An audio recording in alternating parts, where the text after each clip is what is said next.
ये मुझे याद रह गया वैसे।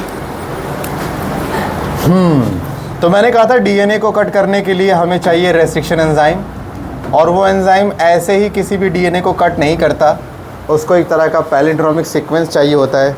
याद है पैलिंड्रोमिक सीक्वेंस क्या होता है? ऐसा डीएनए का सीक्वेंस जिसे लेफ़्ट टू राइट और राइट टू लेफ़्ट पढ़ने पे सेम प्रोनाउंसिएशन हो, उसको हम पैलिंड्रोमिक सीक्वेंस कहते हैं। फिर मैंने कहा था आज की डेट में हमारे पास 900 से ज़्यादा रेस्ट्रिक्शन एंजाइम पाए जाते हैं, यानी, और ये हमने कितने बैक्टीरिया से लिए हैं? 230 डिफरेंट स्ट्रेन ऑफ बैक्टीरिया से हमने ये लिया है, ठीक है, ओके।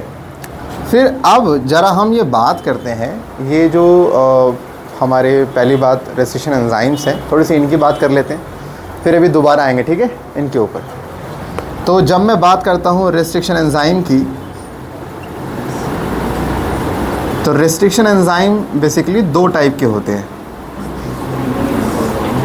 और ये जिस क्लास के एंजाइम है, जिस क्लास से बिलोंग करते हैं, उस क्लास का नाम जानते हो क्या है? न्यूक्लियस। ये क्लास ऑफ एंजाइम है, वो एंजाइम जो कि न्यूक्लिक एसिड्स पे काम करे उन्हें न्यूक्लियस कहते हैं। ये थोड़े से स्पेशल टाइप के न्यूक्लियस हैं। नॉर्मली न्यूक्लियस दो तरह के होते हैं, एक होता है एंडोन्यूक्लियस और एक होता है एक्सोन्यूक्लियस। यहाँ पर भी सेम है क्योंकि सेम उसी की कैटेगरी है, तो यहाँ पर भी आपको क्या मिलेगा? रेस्ट्रिक्शन एंडोन्यूक्लियस और रेस्ट्रिक्शन एक्सोन्यूक्लियस, सेम कैटेगरी। लेकिन फ़र्क देखना क्या होता है। एंडोन्यूक्लियस, देखो एंडो का मतलब होता है अंदर या विद इन। सोचो डीएनए के दो एंड्स हैं, है ना, ये डीएनए के एंड्स हो गए ये वाले। अगर मान लीजिए डीएनए में कट लग रहा है, लेकिन डीएनए के दो एंड के बीच में कहीं कट लग रहा है, तो वो हो गया एंडोन्यूक्लियस। लेकिन अब एक बार फ़र्क समझना, कितना बड़ा फ़र्क आता दोनों में। यहाँ पर जब ये एंजाइम काम करेगा तो डीएनए कुछ इस तरह से हमें मिलेगा थोड़ी देर बाद।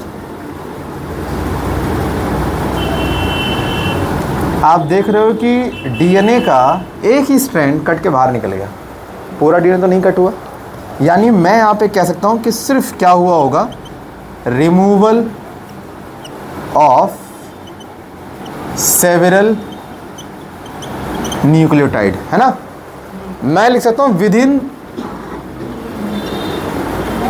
द एंड्स ऑफ डीएनए, यानी डीएनए के दो एंड्स के बीच में से अगर कहीं न्यूक्लियोटाइड निकलेगा, इसको हम बोलते हैं काम एंडोन्यूक्लियस ने किया होगा। और अगर एक्सोन्यूक्लियस काम करता तो ये जो हमने रिमूवल किया ये कहीं एंड से होता, यानी मान के चलो यहाँ से होता। एक चीज़ तो क्लियर है, एंडो और एक्सो कोई भी हो, देखो एक्सो का मतलब बाहर होता है, ये कट हमेशा डीएनए में बाहर की तरफ लगाते हैं, ये हमेशा कट बीच में कहीं लगाता है। लेकिन एक मेजर डिफरेंस पता है क्या है? ये जो कट प्रोड्यूस करते हैं they are non specific. Non specific का मतलब ये होता है, मान लीजिए आप इन एंजाइम से कहते हो कि बेटा तुझे कट यहाँ मारना है, तो जहाँ आप बोलोगे ये वहाँ पर कट मारे, इसकी कोई गारंटी नहीं है। क्या पता उससे कट आगे मार दे या पीछे मार दे। इसको बोलते हैं नॉन स्पेसिफिक कट, जहाँ चाहो वहाँ नहीं मिल सकता कट। अच्छा इधर आ जाओ, इसमें क्या होता है? जैसे मान लीजिए ये रहा हमारा डीएनए, इसमें हमने एंजाइम भेजा। आमतौर पे ये एंजाइम एक ही स्ट्रैंड पे कट करते हैं, लेकिन ये वाले एंजाइम दोनों स्ट्रैंड को सेम टाइम पे कट कर सकते हैं। इसीलिए इनकी खासियत सुनना क्या होती है। इमेजिन करो यहाँ पर ये डीएनए ये कट कर रहे हैं, और कट करने के बाद आपको डीएनए मिलेगा ऐसा, ये रहा आपका डीएनए। अब मुझे बताइए यहाँ पर मैं न्यूक्लियोटाइड का रिमूवल तो नहीं बोलूँगा, पूरा का पूरा डीएनए का टुकड़ा ही बाहर आ गया। तो यहाँ पर हम एक्चुअल में ना कई बार ये डाउट होता है, आपको पता है ये जो न्यूक्लियस है ना,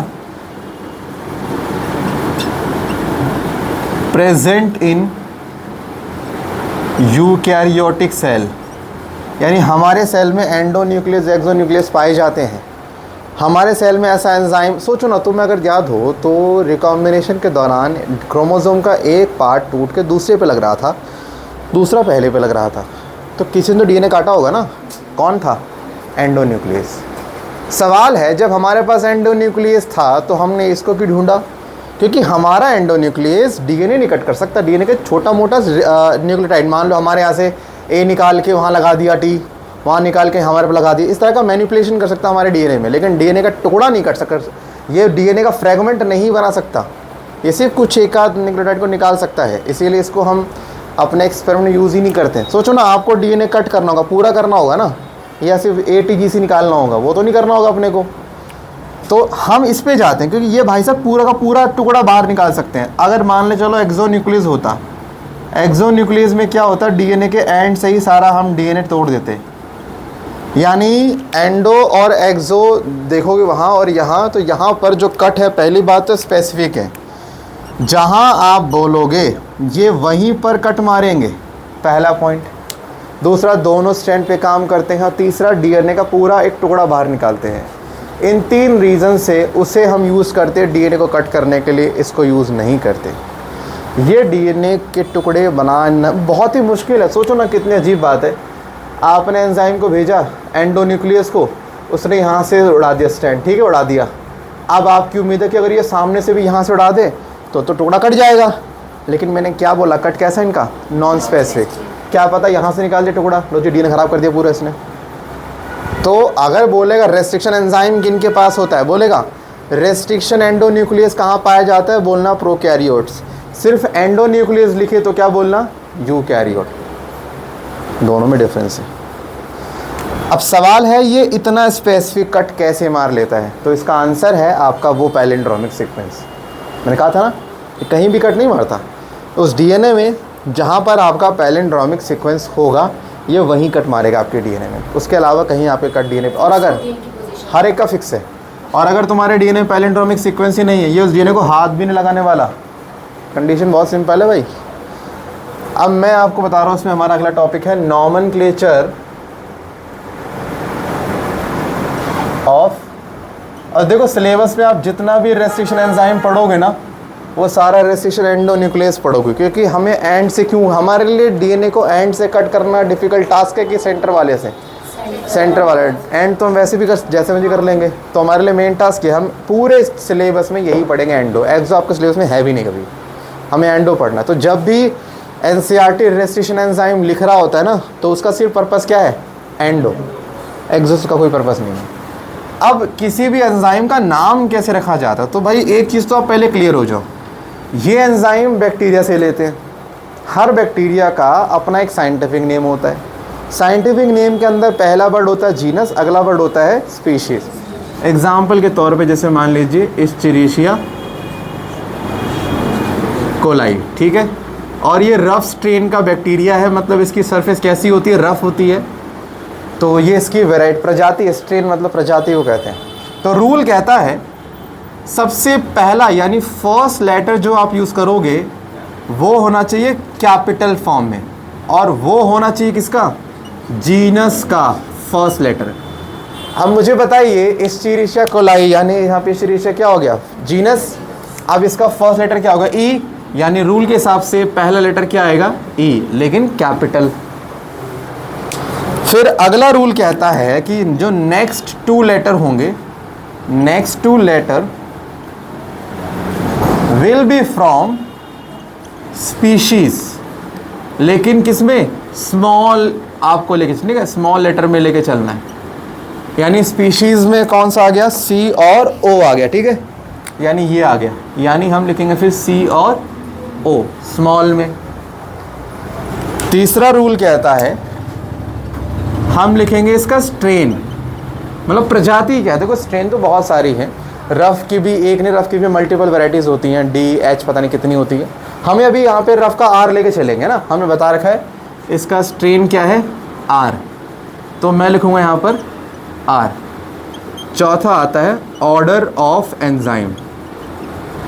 अब ये क्या चीज़ है, एक्चुअली में रेस्ट्रिक्शन एंजाइम को, रेस्ट्रिक्शन एंडोन्यूक्लियस को 3 क्लास में बांटा गया है, class 1, class 2 and class 3। And in तीनों क्लास का काम करने का तरीका अलग होता है। एंजाइम के रेस्ट्रिक्शन एंडोन्यूक्लियस का काम करने का तरीका इनमें से जिस क्लास से मैच करेगा हम उसे उस क्लास का मेंबर मान लेंगे। और वो क्लासेस आपके सिलेबस में नहीं कि क्लासेस का काम कैसे करना होता है, आप बस शॉर्ट में याद रखो कि रेस्ट्रिक्शन एंजाइम की 3 क्लास बनाई गई हैं, उनके काम करने के आधार पर बनाई गई हैं। तो मान लीजिए कि ये जो है ये इसका क्लास 1 से इसका फंक्शन मैच करता है, तो हम रोमन में लिखेंगे 1 ऐसे। अब सबको जोड़ देंगे और बन गया रेस्ट्रिक्शन एंजाइम का नाम क्या, इको R1। अब तुम्हारा डाउट ये आएगा सर हमें कैसे पता किसी का क्या है स्ट्रेन, तो भाई ऐसी बात है, पता तो किसी को कुछ रहता ही नहीं है।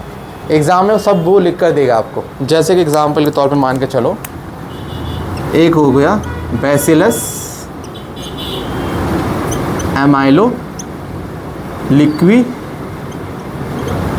फेशंस, मान लो इसका स्ट्रेन हो गया H और इसका जो ऑर्डर है वो हो गया 1, ठीक है। अब इसका नाम क्या रखा जाएगा, जीनस का फर्स्ट लेटर B, स्पीशीज़ का 2 AM, स्ट्रेन H, ये क्या आ गया, यानी भुवन बाम 1, प्रजाति। रफ की अलग अलग वो होती हैं, सब टाइप्स होते हैं अलग अलग, D, H ऐसे मल्टीपल आते हैं।